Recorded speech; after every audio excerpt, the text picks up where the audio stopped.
कभी सोने की चिड़िया कहे जाने वाले भारत पर अंग्रेजों से पहले 200 वर्षों तक मुगलों का शासन रहा, जिसमें आखिरी शासक बहादुर शाह जफर थे।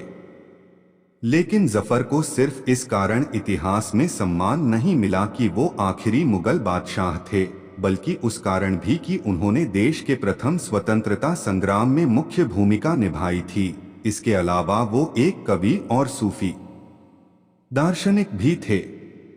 बहादुर शाह जफर का जन्म 24 अक्टूबर 1775 को हुआ था।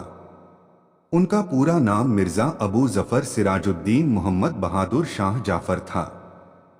जफर का जन्म भले एक मुगल घराने में हुआ था, लेकिन उनकी मां हिंदू महिला थी।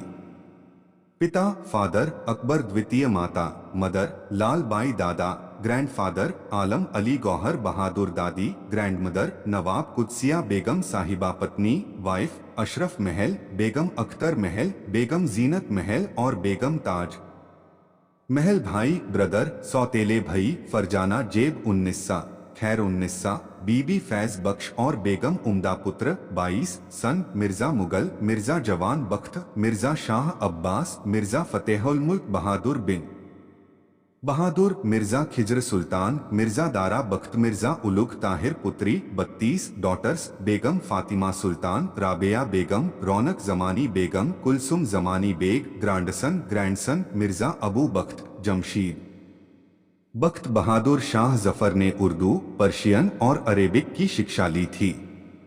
उन्हें घुड़सवारी, तलवारबाजी, ज्वलनशील तीरंदाजी भी सिखाई गई थी। उन्हें इब्राहिम जोग और असद उल्लाह खान गालिब से कविताओं का शौक लगा। वो बचपन से ही ज्यादा महत्वाकांक्षी नहीं थे और उन्हें राजनीति से ज्यादा सूफी, म्यूजिक, साहित्य के प्रति रुझान था। उनके 4 पत्नियों में से सबसे अजीज पत्नी जीनत महल थी। जीनत के साथ उनकी शादी का प्रमाण पत्र भी मिला है। इन दोनों की शादी 18 नवंबर 1840 को हुई थी, जिसका काबिननामा बना हुआ है। उसमें एक 500,000 रुपए का काबिन का जिक्र है, जिसके अनुसार इस काबिन के 1/3 हिस्से का भुगतान तुरंत किया जाएगा, जबकि बाकी के बचे हुए हिस्से को वैवाहिक जीवन में कभी भी चुकाया जा सकेगा। और ये भी लिखा है कि ये विवाह 2 ईमानदार वयस्कों की उपस्थिति में हुआ है। बहादुर शाह को जीवन के 6 दशक में सत्ता मिली थी। जब वो दिल्ली के राजा बने तब उनके पूर्वजों ने सत्ता लगभग खो दी थी। लाल किले के बाहर उनका कोई शासन नहीं था। 28 सितंबर 1837 को अकबर की मृत्यु के बाद बहादुर शाह जफर मुगल शासक बने और 20 वर्षों तक मुगल शासक के नाम से जाने गए। हालांकि वो अपने पिता की पहली पसंद नहीं थे। अकबरी मिर्जा मुमताज बेगम के पुत्र जहांगीर को राजा बनाना चाहते थे, लेकिन वो ऐसा नहीं कर सके क्योंकि मिर्जा का अंग्रेजों से गंभीर विवाद हो गया था। बहादुर शाह जफर महत्वाकांक्षी व्यक्ति नहीं थे और उनका भारत की राजनीति में ना उन्हें कोई रुचि थी ना कोई महत्व बचा था। यहाँ तक कि अंग्रेज भी उन्हें कोई भी तरह खतरा मानते थे। एक राजा के तौर पर उनकी सफलता ये थी कि उन्होंने इस बात का ध्यान रखा कि सभी धर्म के लोगों से समान व्यवहार किया जाए। उनके शासनकाल के दौरान उन्होंने बड़े हिंदू त्योहारों होली और दिवाली को भी दरबार में मनाना शुरू किया। वो हिंदुओं की धार्मिक भावना का बहुत सम्मान करते थे और कट्टर मुस्लिम शेख को नहीं मानते थे। बहादुर शाह जफर औरंगजेब के वंशज ही थे, लेकिन इन दोनों के शासनकाल में 180 वर्ष का अंतर था। इन दोनों के बीच में लगभग 10 से 12 मुगल शासक रह चुके थे। वास्तव में बहादुर शाह जफर के परदादा आलमगीर द्वितीय वो आखिरी राजा थे जिनका पूरी दिल्ली पर शासन था। इस तरह से ये कहा जा सकता है कि जिस आखिरी मुगल शासक ने देश पर राज किया था वो बहादुर शाह जफर नहीं बल्कि आलमगीर II था। हालांकि वो अफगान राजा अहमद शाह दुरानी की कठपुतली था, जिसने उसे राजा बनाया था और बाद में उसे मार दिया था। आलमगीर का बेटा शाह आलम II पहला मुगल राजा था जो अंग्रेजों के पेंशन पर निर्भर था। उसका बेटा अकबर, जो कि बहादुर शाह का पिता था, ने थोड़े समय ही सत्ता सुख भोगा, लेकिन उसे उन्हें भी पैसा या ताकत नहीं मिला। इतिहास देखने पर यह साफ समझा जा सकता है कि औरंगजेब जहां शक्तिशाली और क्रूर मुगल शासक था, वही बहादुर शाह जफर अपनी पीढ़ी के सबसे कमजोर और सहिष्णु शासक थे। उनके साथ मुगल साम्राज्य का अंत हो गया। 1857 की क्रांति के समय इंडियन रेजिमेंट ने दिल्ली को घेर लिया था और जफर को क्रांति का नेता घोषित कर दिया था। उस समय ऐसे माना जा रहा था कि जफर देश में हिंदू मुस्लिम को न केवल एक कर देंगे, बल्कि उन्हें भारत के राजकुमार के तौर पर सहर्ष और एकमत से स्वीकार भी कर लिया जाएगा।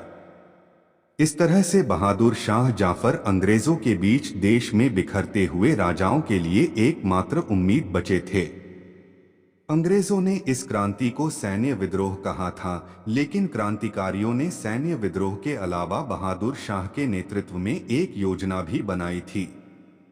लेकिन ये योजना सफल ना हो सकी और जब अंग्रेज जीत गए, तब बहादुर शाह जाफर ने दिल्ली के बाहर हुमायूं की समाधि पर जाकर शरण ली थी। मेजर होडसन ने आकर इस समाधि को चारों तरफ घेर लिया और जाफर को आत्मसमर्पण करने को कहा। बहादुर शाह जाफर ने क्रांतिकारियों का पूरा सहयोग किया था। उन्होंने अपने बेटे मिर्जा मुगल को कमांडर इन चीफ बनाया था। हालांकि मिर्जा मुगल को युद्ध का कोई अनुभव नहीं था, ना ही उसने कभी कोई सेना का नेतृत्व किया थे। उनके परिवार के बहुत से सदस्य अंग्रेजों द्वारा मारे गए या जेल में डाल दिए गए। 1858 में बहादुर शाह जफर को उनकी पत्नी जीनत महल और कुछ अन्य परिवार के सदस्यों के साथ राजद्रोह के आरोप में रंगून भेज दिया गया। इस तरह देश में लगभग 3 शताब्दियों से चले रहे मुगल काल का समापन हो गया और ब्रिटिश की महारानी विक्टोरिया का शासन काल शुरू हो गया। बहादुर शाह जफर बहुत अच्छे कवि थे और उनकी लिखी गजल आज भी मुशायरों में सुनी आ सकती हैं।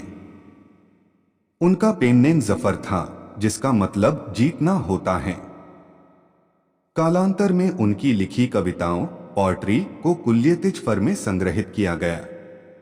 उनकी ज्यादातर गजलें जिंदगी और मुशायरों पर होती थी।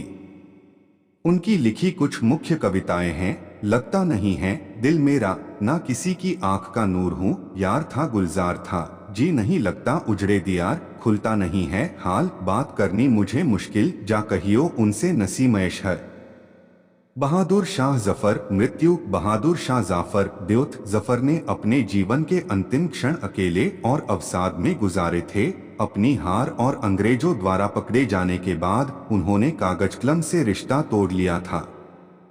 बहादुर शाह की मृत्यु 7 नवंबर 1862 को हुई थी। उन्हें रंगून में श्वेडागोन पगोड़ा के पास दफनाया गया, जिस जगह पर बाद में बहादुर शाह जफर दरगाह बनी। उनकी पत्नी जीनत की मौत 1886 को हुई। जफर को एक सूफी संत माना जाता है, इसलिए आज भी सभी धर्मों लोग उनकी कब्र पर श्रद्धा के फूल चढ़ाने जाते हैं। बहादुर शाह इतने अच्छे घुड़सवार थे कि उन्हें भारत के 2.5 घोड़ा में से एक माना गया था। बाकी के 2 घोड़े उनके भाई मिर्जा जहांगीर, जबकि दूसरा व्यक्ति महाराष्ट्र का कोई घुड़सवार था। इसके अलावा जाफर को पतंग उड़ाने का भी बहुत शौक था। उनका जब भी मन करता वो अपनी राजा वाली गरिमा के विपरीत यमुना के किनारे जाकर पतंग उड़ाते थे। बहादुर शाह जफर काफी दयालु और दानी भी थे। वो जब खाना खाने बैठते और अपना चम्मच खीर में डालते तो बाहर ये घोषणा की जाती कि उन्होंने खाना शुरू कर दिया है, और 300 किलो चावल जरूरतमंदों को बांटे जाते। बहादुर शाह जाफर के 1857 की क्रांति में दिए गए योगदान को समझाने के लिए 1959 में all India Bahadur Shah Jafar academy की स्थापना की गई। उन पर कुछ हिंदी उर्दू मूवी भी बनी थी, जिनमें B.R. चोपड़ा की बहादुर शाह जफर 1986 मुख्य हैं। 2002 में अरिजित गुप्ता ने उनके जीवित वंशजों पर शॉर्ट टीवी फिल्म भी बनाई थी। नई दिल्ली, लाहौर, वाराणसी और अन्य शहरों में उनके नाम के शहर हैं। वाराणसी के विजयनगरम पैलेस में बहादुर शाह जाफर की प्रतिमा लगाई गई है। बांग्लादेश में विक्टोरिया पार्क का नाम भी बहादुर शाह जाफर पार्क रखा गया है। म्यांमार में बहादुर शाह जफर का मकबरा टूम्ब है। दिल्ली में बहादुर शाह जफर के नाम पर एक मार्ग भी है।